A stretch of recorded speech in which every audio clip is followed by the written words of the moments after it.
स्वामी विवेकानंद जी की इस को नमन करते हुए आज महान समाज सुधारक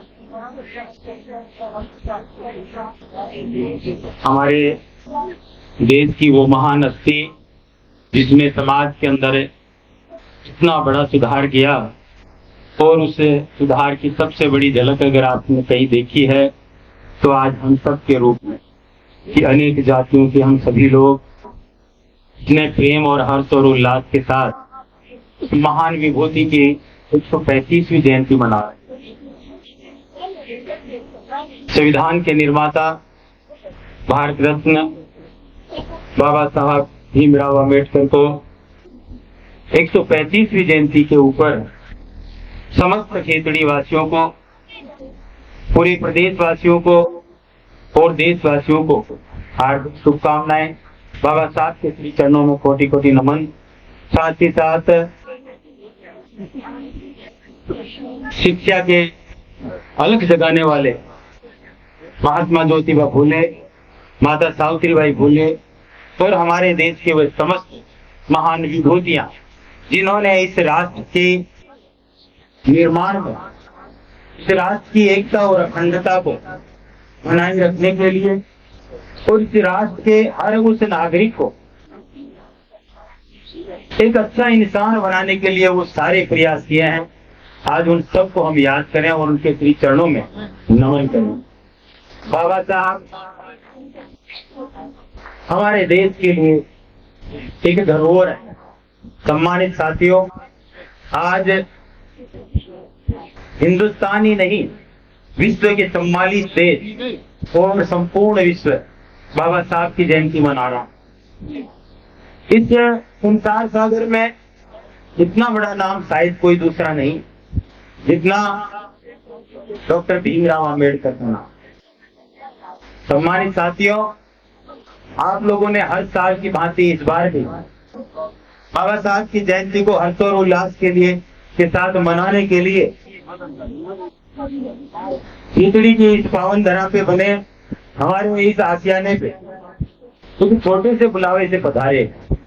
आप सबका मैं हृदय की गहराइयों से अभिनंदन करता हूँ, सम्मान करता हूँ, धन्यवाद देता हूँ कि आपके अंदर वो जज्बा है कि इन महान विभूतियों को हमारे देश के नागरिक भूले हैं। साथ ही साथ हमारे इस कार्यक्रम की शोभा बढ़ा रहे हमारे बीच में उपस्थित आज के कार्यक्रम की जो अध्यक्षता भी कर रहे हैं श्रीमान ईश्वर सिंह जी घोषड़ा, जो हमारे देश की राजधानी की सुरक्षा में निरंतर लगी हुई दिल्ली पुलिस के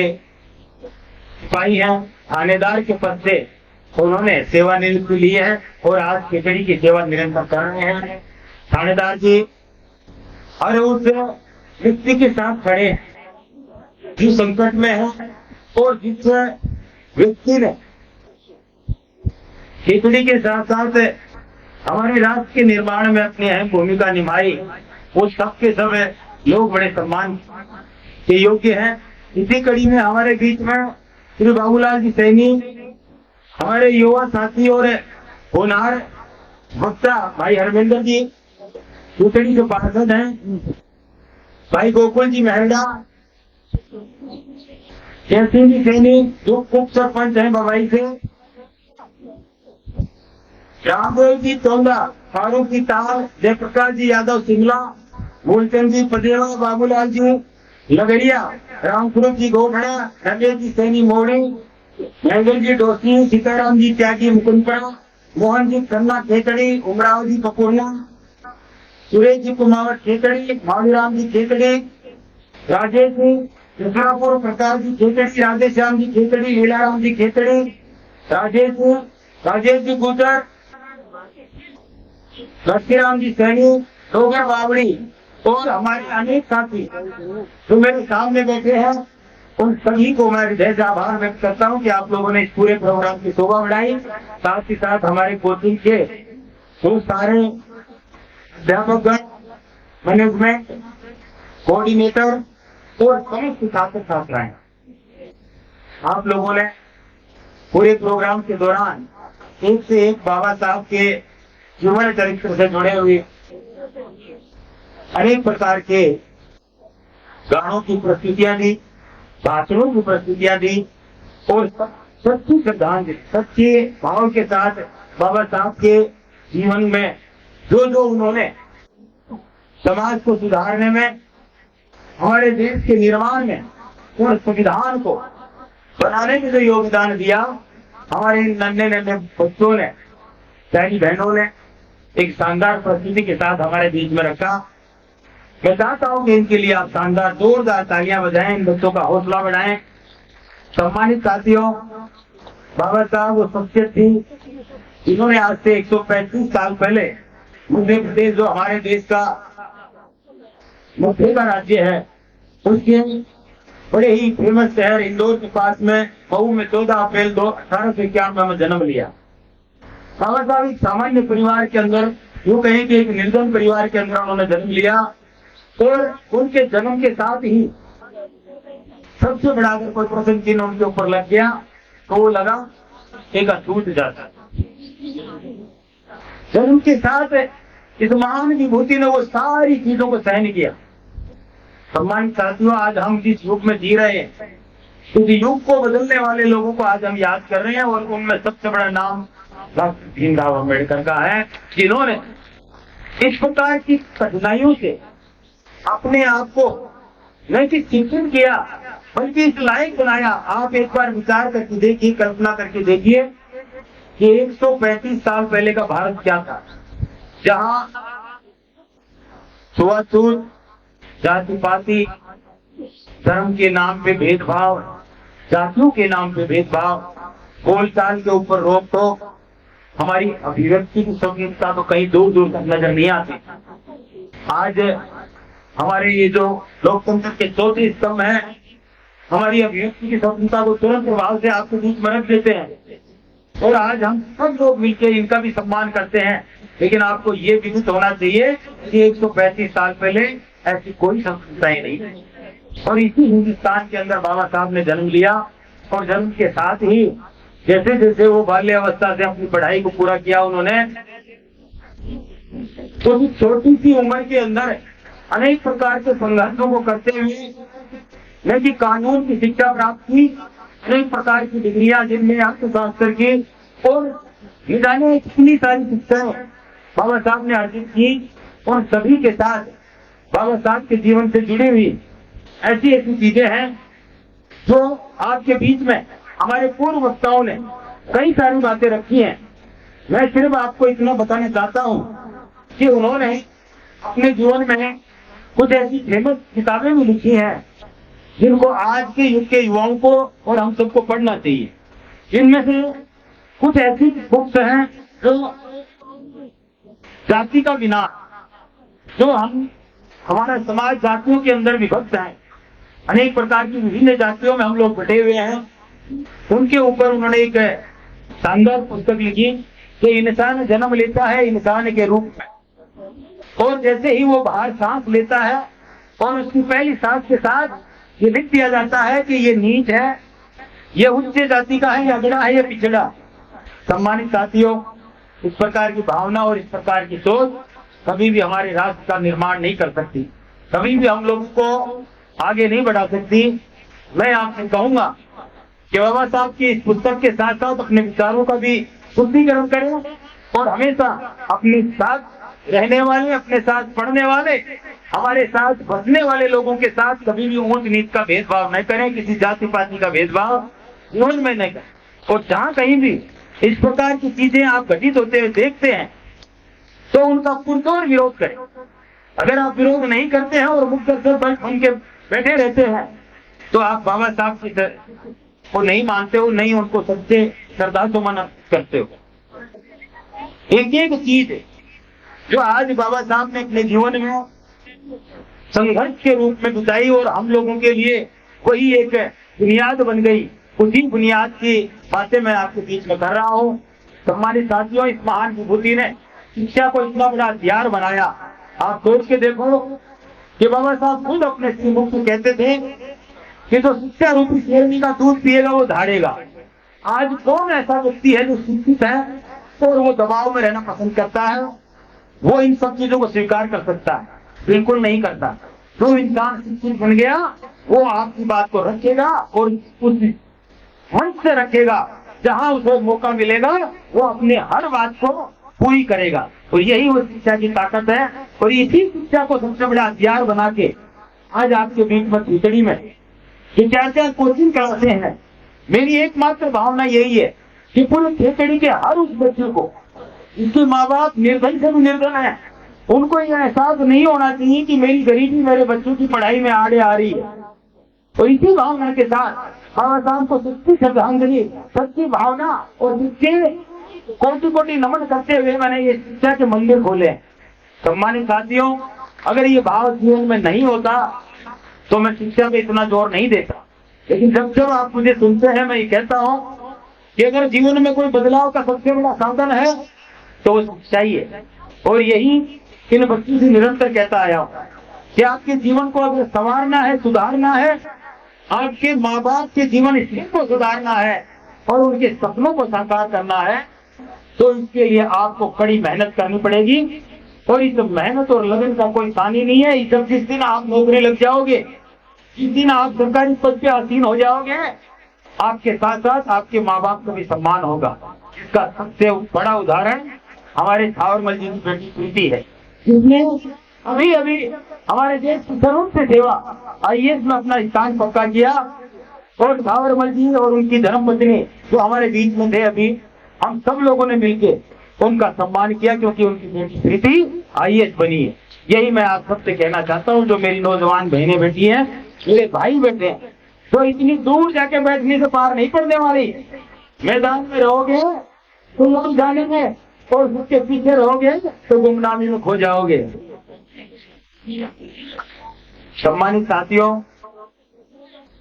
पता नहीं क्यों युवा साथियों को इतना बड़ा डर लगता है कि यहाँ भीड़ में बैठेंगे तो कोई अपन देख ले। वो कितने सारे कार्यक्रम हुए, आपने किसी एक भी बच्चे को बोलते हुए देखा? न तो किसी ने भाषण दिया, नहीं किसी ने बाबा साहब के जीवन से जुड़ी हुई कोई बातें अपने को बताई। ये चीज इस बात को भी दर्शाती है कि सच में हमारे देश की बेटियां शेरनी है। तो इनके लिए जोरदार तालियां बजाओ। आप सबसे मैं कहना चाहता हूँ कि इस प्रकार बाबा साहब एक महान लीडर, महान आत्मा थे और उन्होंने हर तरह से समाज का भला चाहा। सम्मानित साथियों, उनके पद चिन्हों पे चलते हुए मैं आपसे कहना चाहता हूँ, कई लोगों के मन में ये एक भूख होती है कि मैं MLA बन जाऊं, विधायक बन जाऊं, बहुत बड़ा आदमी बन जाऊं। मैं आपसे कहना चाहता हूं कि इस प्रकार की कोई भूख आपके इस नौजवान साथी में नहीं है, बल्कि मैं ये चाहता हूं कि मेरे प्रयास से और हम सब लोगों के प्रयास से सामाजिक लोकतंत्र का जो एक विजन बाबा साहब ने देखा था,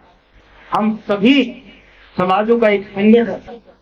और सब लोगों को मिला के जो ताकत, जो सपना बाबा साहब ने देखा था, वही सपना मेरा भी सपना है और उसी विचारधारा को आगे बढ़ाना ही मेरा सपना है। सम्मानित साथियों, हमें आत्ममंथन करना होगा इन सब चीजों को लेके कि आज खिचड़ी में जो घटित हो रहा है और हमारे साथ जो घटित हो रहा है, उन सब चीजों के ऊपर आत्ममंथन करने की जरूरत है। मैंने जब जब आपके बीच में बोला, खिचड़ी से जुड़ी हुई समस्याओं का आपके बीच में रखा, आज पुनः मैं यही कहना चाहता हूं, तो जिस प्रकार से हमें हमारा संविधान आत्म अभिव्यक्ति की स्वतंत्रता देता है, आजादी की स्वतंत्रता देता है और शिक्षा, स्वास्थ्य और पानी और रहने की स्वतंत्रता देता है, उसी प्रकार से आज इस मंच के माध्यम से कहना चाहता हूं कि ये खिचड़ी के हर उस वासी का उस खिचड़ी के पानी के ऊपर, खिचड़ी के संसाधनों के ऊपर और खिचड़ी के हर उस चीज के ऊपर अधिकार है जो आपको मिलनी चाहिए। सम्मानित साथियों, यही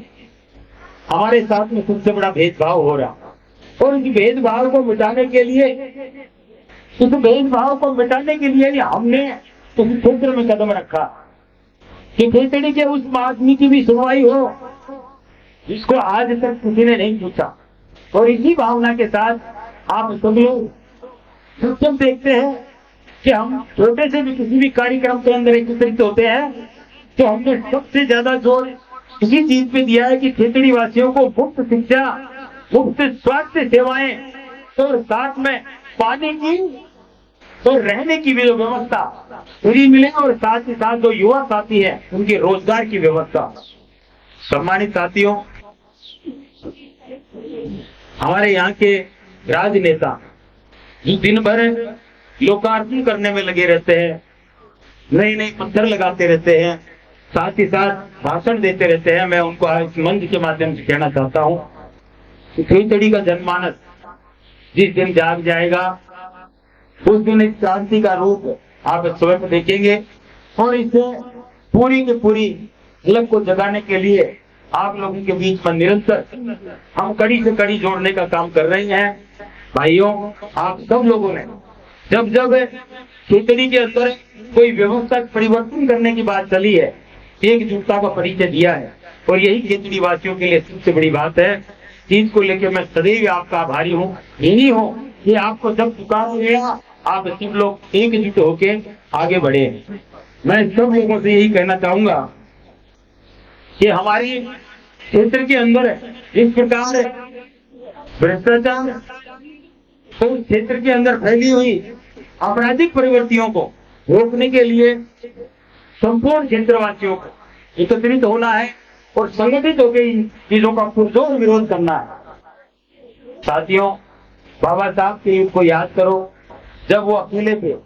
और उनका साथ देने के लिए बहुत थोड़े से लोग होते थे,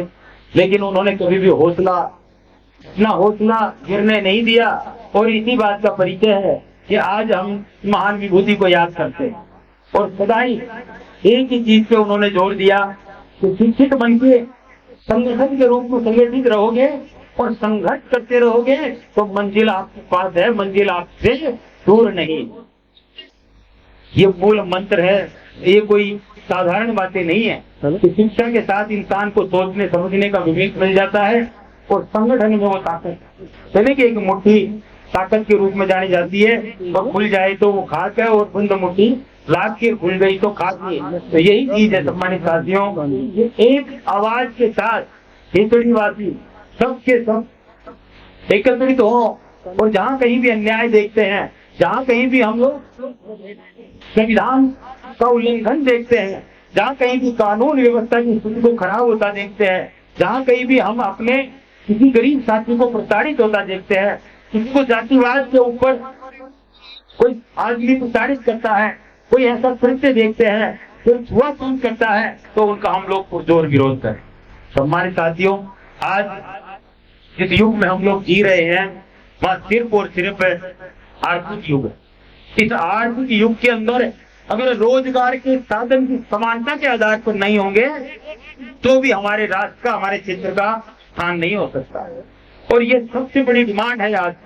मैं आप लोगों के बीच में कहना चाहता हूँ कि खेतड़ी क्षेत्र के अंदर आज सबसे ज्यादा किसी चीज की कमी है तो रोजगार के साधनों की।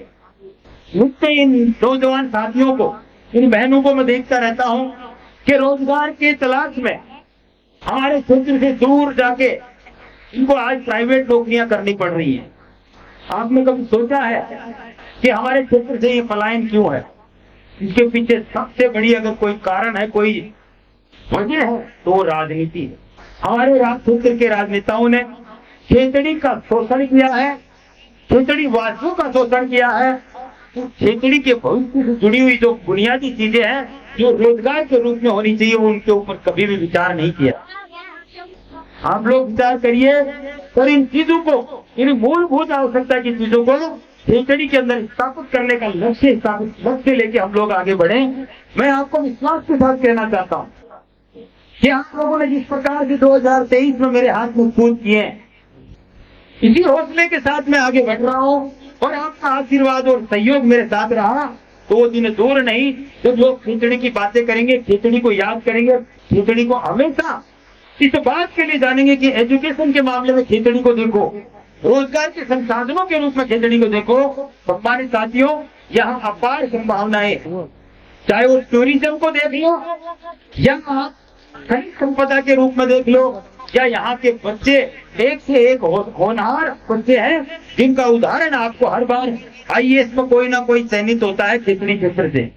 पिछली बार जो हमारे गोरीर गांव के राजेश जी की बेटी आईएएस बनी थी, इस बार हमारे दावरमल जी की बेटी बनी है। सबसे बड़े उदाहरण है सम्मानित साथियों इस क्षेत्र के लिए। मैं आपसे कहना चाहता हूँ, सिर्फ बदलने की जरूरत है तो राजनीतिक सोच, और इस राजनीतिक सोच को जिस दिन आप परिवर्तन कर दोगे, खिचड़ी का विकास संभव है, खिचड़ी का विकास होके रहेगा और हम सब मिलकर ये विकास करके रहेंगे। आप सब लोगों ने बड़े धैर्य के साथ इस प्रोग्राम को सुना और इसका आनंद लिया। बाबा साहब की जयंती को मनाया, 2 दिन पहले महात्मा ज्योतिबा फूले की जयंती मनाई हम सब लोगों ने। मेरा आप सब लोगों से ये आग्रह है कि इसी प्रकार आप और हम हमारे इन महान विभूतियों को अपने दिलों में संजो के रखें और सब लोग इनके बताए हुए रास्ते को, इनके बताए हुए मार्ग का अनुसरण करें और जीवन में सिर्फ यही एक प्रण अपने आप से करें कि जिंदगी में सदा किसी न किसी रूप में, किसी न किसी प्रताड़ित, किसी न किसी दुखी भाई की मदद करेंगे। अगर साथियों आपने ये जज्बा अपने अंदर पाल लिया तो बाबा साहब को, महात्मा ज्योतिबा फूले को, माता सावित्रीबाई फूले को, फातिमा शेख को इतनी कानून से हमारे देश की निर्माता जिन्होंने राष्ट्र के लिए अपने प्राणों की आहुति दे दी, उनको सच्ची श्रद्धांजलि, सच्ची नमन होगी और वही देश का सच्चा नागरिक है जो इन महान विभूतियों के बताए हुए मार्ग पर चलता है। साथियों आप सब लोग, पुनः एक बार आपको धन्यवाद देता हूँ इस कार्यक्रम की शोभा बढ़ाने के लिए, मेरा मान सम्मान बढ़ाने के लिए, हौसला बढ़ाने के लिए कि आप सब लोग पधारें। और हम सभी साथियों से अनुरोध करेंगे क्षेत्र के अंदर जहाँ जहाँ आपको पेयजल की व्यवस्था की दिक्कत आती है या क्षेत्र से जुड़ी हुई कोई मूलभूत आवश्यकता की चीजों की दिक्कत है, तो उन सबको नोट करें और हम लोग हमारे खिचड़ी उपखंड के कार्यालय पे जल्दी आपको सूचना देंगे इनसे संबंधित एक बड़ा ज्ञापन। और हो सकता है कि हम लोग पूरे खिचड़ीवासी मिलकर एक सांकेतिक धरना, और इस चीज के लिए मैं आपसे कहना चाहता हूँ कि सम्मानित साथियों, जिनकी आवाज बुलंद होती है, जो बोलता है उसकी लोग सुनते हैं, और जो मुख दर्शक बन के बैठा रहता है आज के युग में कोई उसकी नहीं सुनता है। इन्हीं शब्दों के साथ आप सब लोगों को पुनः एक बार जय भीम, जय भारत, जय संविधान। बाबा साहब, बाबा साहब, बाबा साहब, महात्मा ज्योतिबा फूले, महात्मा ज्योतिबा फूले, माता सावित्रीबाई फूले, माता सावित्रीबाई फूले, भारत माता की, भारत माता की। सम्मानित साथियों, हम सबको हमारे आज के कार्यक्रम के जो अध्यक्षता कर रहे थे थानेदार जी, वो संबोधित करेंगे। शांति से सुने। आप सब लोगों के लिए जलपान की व्यवस्था